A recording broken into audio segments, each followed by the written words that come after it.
G'day everybody and welcome back. Just a bit of an update on this cancer that I've got.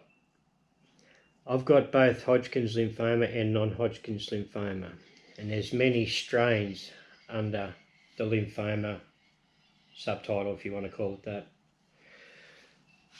What I have is extremely rare, so we've found out when I seen the cancer doctor last Friday.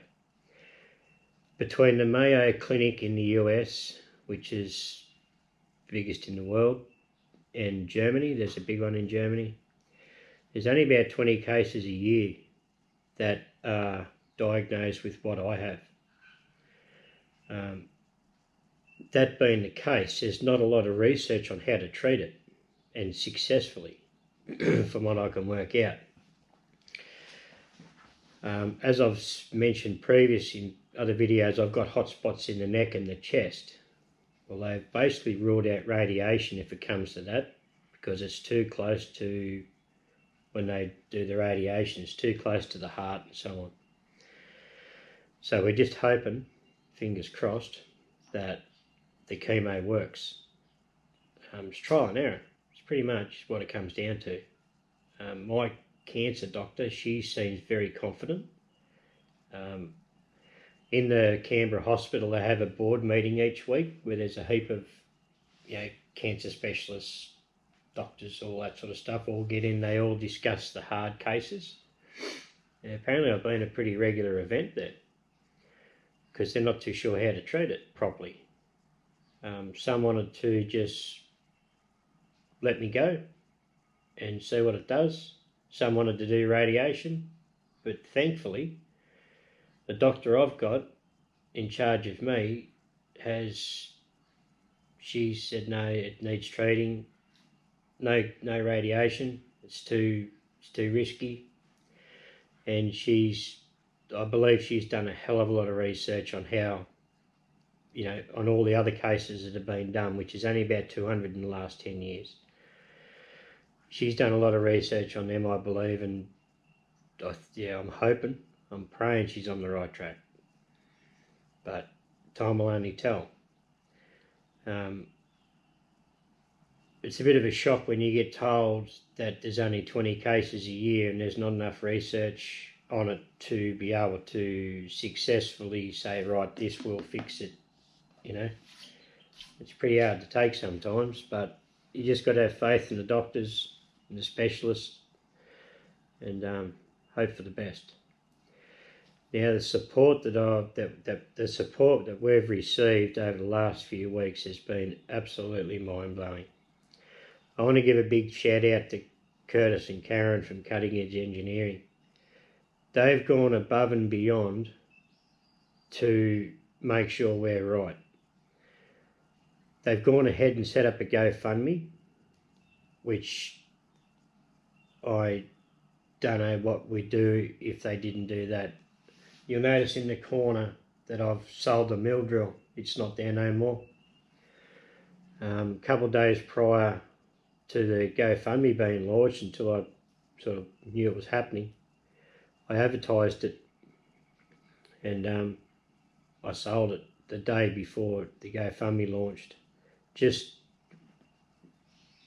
like, I've been retired for 6 years.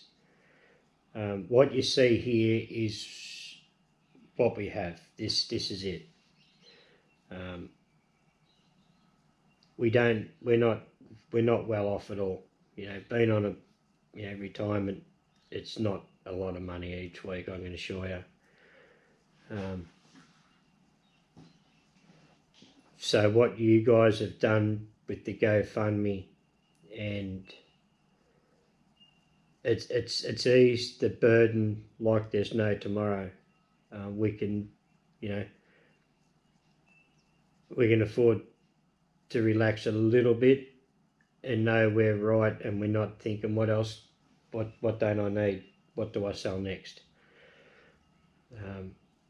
We've added it up in rough figures. We're about probably four grand at minimum out of pocket. Like they say, Australia's got free medical, but it's not. By the time you take in like the specialty tests, that I've had to have. Biopsy $800. That's without the trip to Canberra and back. When you're paying $2 a litre for fuel. Yep. Scans $600. It's all these specialty ones that add up in a big way. Even to see my local doctor now, it's $110 a time. Even when I get the chemo, believe it or not, I get a bill a couple of days after I've had chemo. There is a with the medication you have to take after you've had chemo for the following couple of weeks. Some of that you've got to pay for yourself. So that's another expense. So it just snowballs. Before you know it, yeah, the list of bills are getting pretty big. But you guys have absolutely, yeah, you've eased the burden like there's no tomorrow. And Bec and I can't thank you enough. Saying thanks it's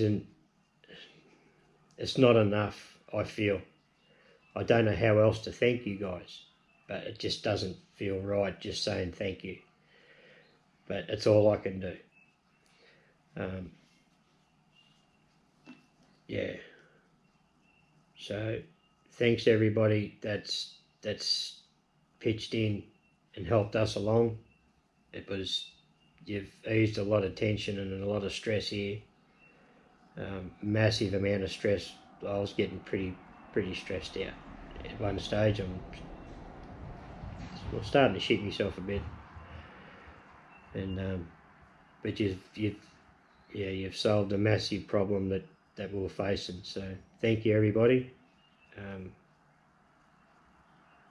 Yeah. Hopefully one day I'll be able to repay all of yours. Anyway, thanks guys, and see you later.